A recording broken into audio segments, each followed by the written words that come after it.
Hello, I am Storm Meyer, and this is a presentation on religion in schools and current trends. For this presentation, I wanted to point out that I used two primary sources: Pew Research Center and then USDE, the U.S. Department of Education's article on guidance on constitutionally protected prayer and religious expression in public elementary and secondary schools. The purpose of this presentation is to provide an overview of legal standards on rights to religion for all participants in the educational setting, and also to certify compliance of the Board of Education policy with said legal standards. Um, Diving into the Pew Research Center's information from a 2019 article, Religion in Public Schools, um, 39% of teens have reported seeing other students pray before a sporting event. 53% of teens report seeing other students wear religious symbols, and 68% of teens report seeing some kind of religious act or expression at school from other students.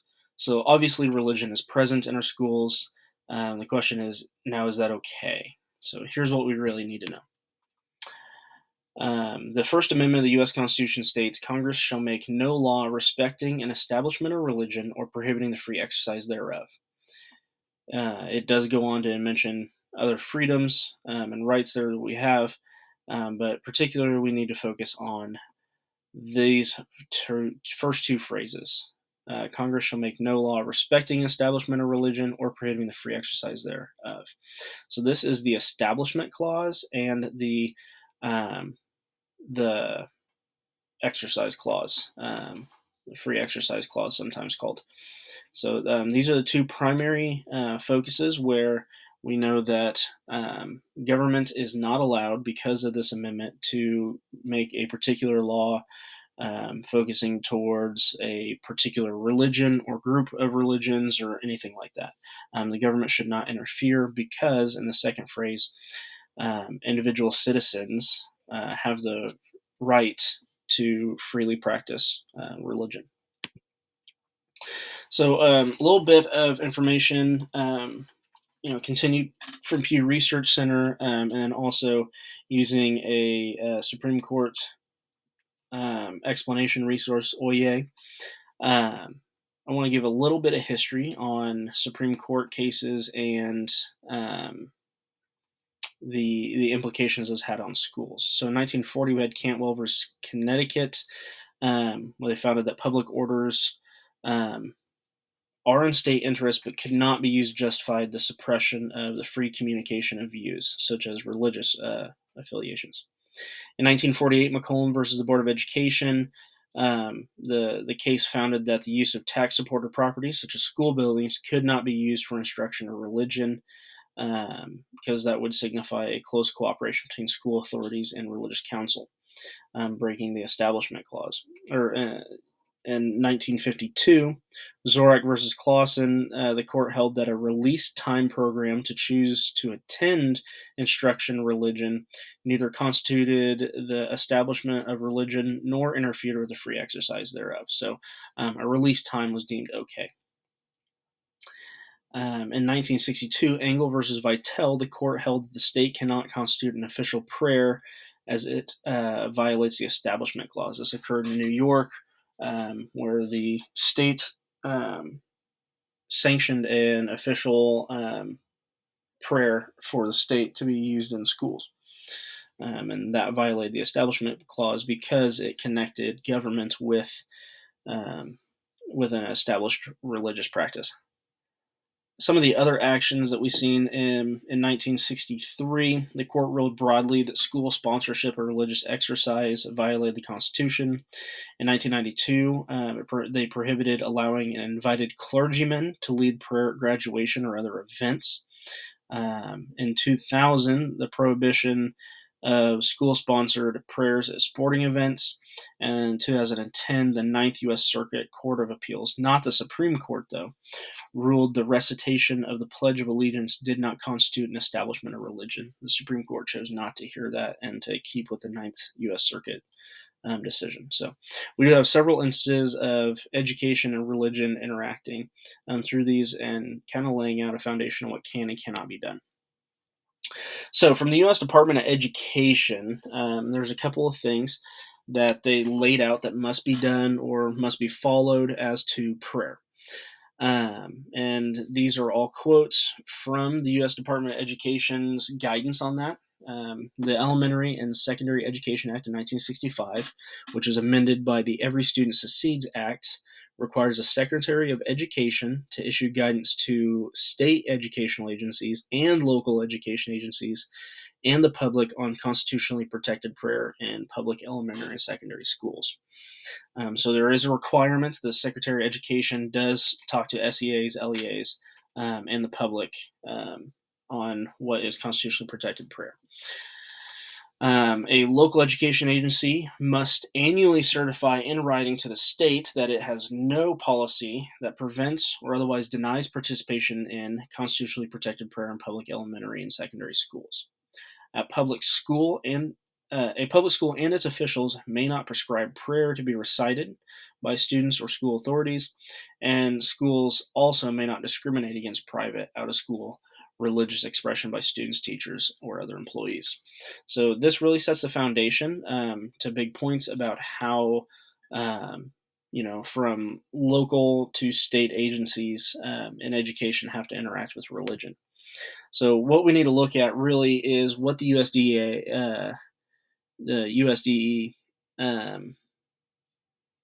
says are student rights. So I have a couple of areas that I broke out here, and I wanted to explain those. So um, we'll start across the top with remarks. Student remarks are not attributable to school by being made in or to the public.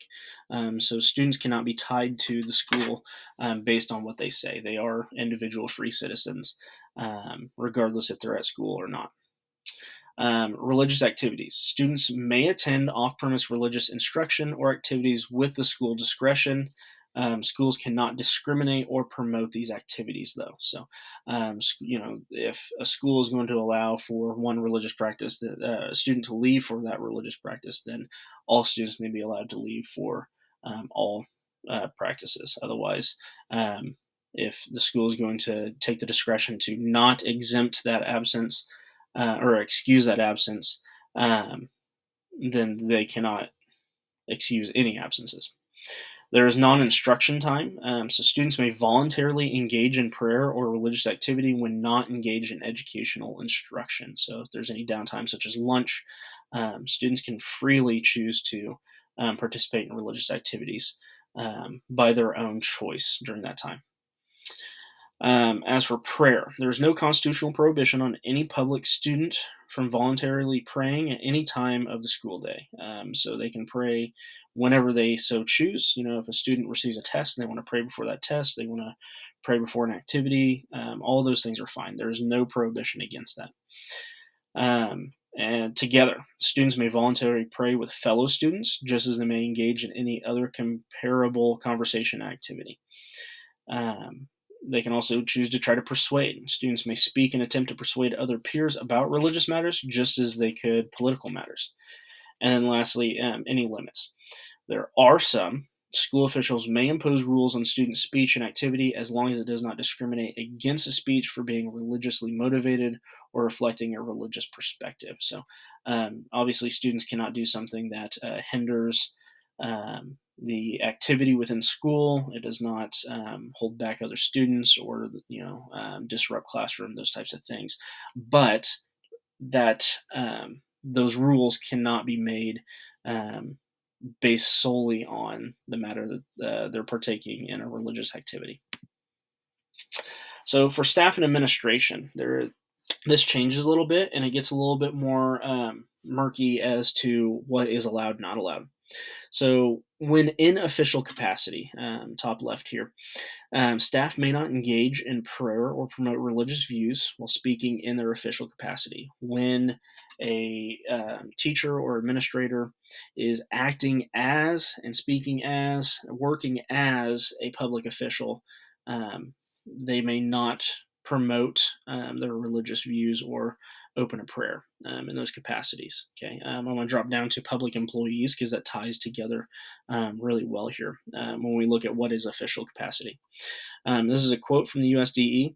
When public employees make statements pursuant to their official duties, the employees are not speaking as citizens with First Amendment purpose, and the Constitution does not insulate from employer discipline, meaning that as an employee, you're not a free citizen when you're in that capacity. Now, there is some overlay in doing some of those things, but when you're acting in an official manner, you're not acting with First Amendment purpose. So we'll jump back to the top with instruction. Staff and administration cannot provide religious instruction at public schools. They can provide instruction about religions and promote liberty and respect. So teachers can talk about, what religion is primarily practiced in Europe or North America or Asia, parts of Asia, or in parts of Africa. But they cannot teach the teachings of that particular religion. Also, religious themed student work is acceptable, but must be graded on a basis of academic standards. They cannot be graded based on the fact that they chose to do a religious theme focus. They have to be graded based on the same academic standards. Good reason to have a rubric. We're going to follow along with this rubric to follow academic credibility. To the bottom there, may not. So staff and administration may not structure or administer the school's rules as to discriminate against private student speech or activity that are religiously motivated. We'll move over to prayer. Schools cannot prohibit employees from prayer simply because it is religious or because some observers might misperceive the school as an endorser. So, when it's going into lunch, for example, a school employee, when they are on their lunch, are free to say a prayer before, they have lunch or partake in an event or some of those things, as long as it is personable and private on their own. And the schools cannot prohibit that just because they are a school employee. To the top with private speech. This is really that prayer, and then this private speech is really where there's kind of this gray overlap. There's a lot of questions and concerns when it comes to some of those pieces, but with private speech, not everything that a staff member says in the workplace is governmental speech. Schools have less leeway to regulate genuinely private expression. So private expression outside or on their lunch break in the teacher's lounge, some of those things, there's less leeway for schools to restrict that. But this is when they are not acting in official capacity. And then lastly, the limits. A school may take reasonable measure to ensure that staff do not pressure or encourage students to join in private prayer of those staff members or with other students of the school. And lastly, parents. Parents do have some rights as to religion and education as well. In 1925, we focused on enrollment with Pierce versus Society of Sisters school case, where parents were given the option they can enroll students in public or private schools in the United States. With withdrawal, Wisconsin versus Yoder in 1972 allowed for Amish parents to withdraw students at the age of 14 to continue home-based training, even though the state law was that they were to attend until 16. The court found that the home-based training was sufficient, and also it worked to continuing their culture and way of life in an agrarian way that was tied to their religious practices. Opting out.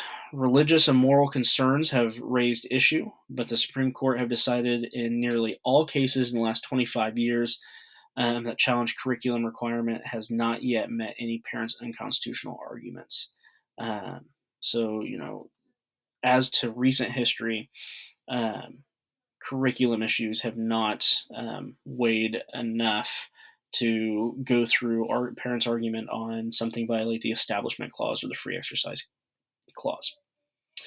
I'm going to go to the right to accommodations. On accommodations, parents can request accommodations for narrow exceptions from dress codes, such as head coverings. that are commonly seen in many religions, or a change of pants rather than shorts during a gym class. So, and then lastly, in current events, federal courts have held that accommodating transgender students, quote, does not impinge on the religious rights of others, end quote. The Supreme Court has declined to review the cases any further. So circuit courts have upheld that accommodating one student does not impinge on another, as long as there's no direct discrimination. So as for a correlation, um, CLO 6.3 states reflectively evaluate, communicate about, implement laws, rights, policies, and regulations to promote students and adult success and well being. Through this role play, I evaluated the legal standings of religion in schools for students, staff members, and parents. I presented only information on the events occurring through court cases and only facts to support my presentation. I evaluated the articles to communicate a straightforward, unbiased manner about the laws, rights, and policies on religion in schools. The sharing of this information and how the laws impact all stakeholders would work to promote an approach to equality in an educational environment, allowing all students, parents, and staff a ethical approach toward a high standard of education. As a future administrator, reviewing and ensuring the most up-to-date information on the rights of all stakeholders will be a necessary responsibility. This will be done by receiving input and information from state and government resources, as well as communicating this information directly and efficiently to the staff who will be responsible for implementing the best ethical practices. This may be done in a variety of ways of communication, but may best be done in a face to face meeting with the resources used provided to each staff member to allow for their own research and understanding. This assignment is relevant, as many of the mentioned issues are becoming heated debates within the previous couple of years. As many try to avoid these hot topic issues, it is best to know what the most current upholdings of law and court precedents are displaying. As these matters can change with court interpretation, district and building policies must be up to date, as well as be inclusive, not allowing for any forms of discrimination, indirect or direct. By understanding the laws, policies, and practices in place, from the federal government to states to local school boards, it will best direct my ability to prepare and direct all stakeholders a proper and ethical response. Reflection. This assignment will help me to be a better leader and administrator, as it provided me with a better knowledge of what rights staff, students, and parents all have and thus do not have in regards to religion in the educational environment. I'll be able to respond effectively and ethically, as well with adherence to the law when a potential religious situation does arise. I'll be able to look at current policies, as well as continue to update and learn how these policies continue to evolve and change. Being able to take in this information will also prepare me to suggest changes in local policy as they are needed to provide protective policy for the district and all stakeholders. This is a list of references. I added a couple based on court cases, and I used the site OEA for that. Thank you.